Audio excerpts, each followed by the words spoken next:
As the world went into lockdown, many of the worst paid workers were the key ones who had to keep going. There have been calls for a re-evaluation of our economic systems, but what will change once we start to emerge from all these confinement measures? Well, to get an economic perspective, we can speak to Ecological Economist working at the Centre for the Understanding of Sustainable Prosperity in the UK, Dr. Simon Mair. Dr. Mair, firstly, do you think that the previously undervalued, most vital in our workforce will now be recognised going forward? No, not unless there are major changes in how the economy works. And really that comes down to actually political change. What we need to see is a translation from this kind of increased recognition that these jobs are important to a system that's able to pay them for that work. Indeed, because many of those jobs are services, no real money to be made in those essential services, so always a reluctance to invest. But given, notably the healthcare workers, do you think there'll be maybe a social pressure on governments to move towards a more social economy rather than the capitalist structure that we have seen now the limits to? That pressure definitely could be there, but for me, the difficulty is that it's competing with other pressures. So there are other social, other economic pressures to keep the system as it is.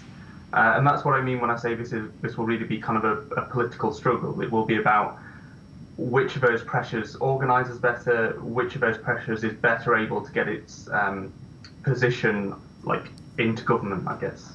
Indeed, and we have seen many of the billionaires around the world continue to make millions during this pandemic, so there will be reluctance, I imagine, from many. We've also seen, though, economic structures badly hit when the borders had to close, so globalisation has been tested. Might this crisis bring a return to maybe a more locally based economic structures, at least to some level? That's certainly something I think we could see.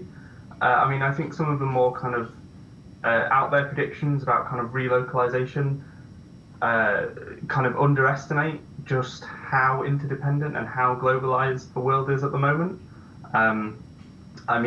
Countries like France, like the UK, we really depend on global trade for just about every aspect of our daily lives. So I'm not saying relocalization couldn't happen, or that it won't happen, but it will be a massive complete transformation of our economies. And of course, you study also the sustainable economy, and when we think of turning to a more local economy, we think of an environmental impact. Do you think this confinement could be nearly the chance to restart a greener focus for the economies? It could be, and I think actually the real promise for a more sustainable economy comes out of that question about what we value. And so if we value these kind of key workers, people like health workers, that actually I think provides a path to a greener economy, because a lot of that essential service work also tends to be lower carbon, lower environmental impact. And when you look just briefly at that human behaviour, it takes, I guess, a long time to change human behaviour from buying many of the things that perhaps were unessential. A lot of salaries, though, have now taken quite sizable hits due to this pandemic. Do you think that might focus once again on the essentials? Long term, basically, how do you see the impact of this crisis globally?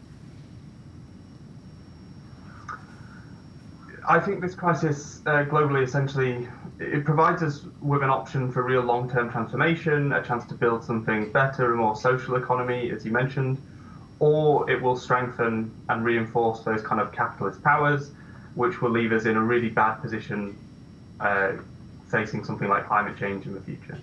OK, so we're really on the cusp of swinging one way or the other. Well, let's hope it's a positive direction we go in. Dr. Simon Mair, thanks so much for your time.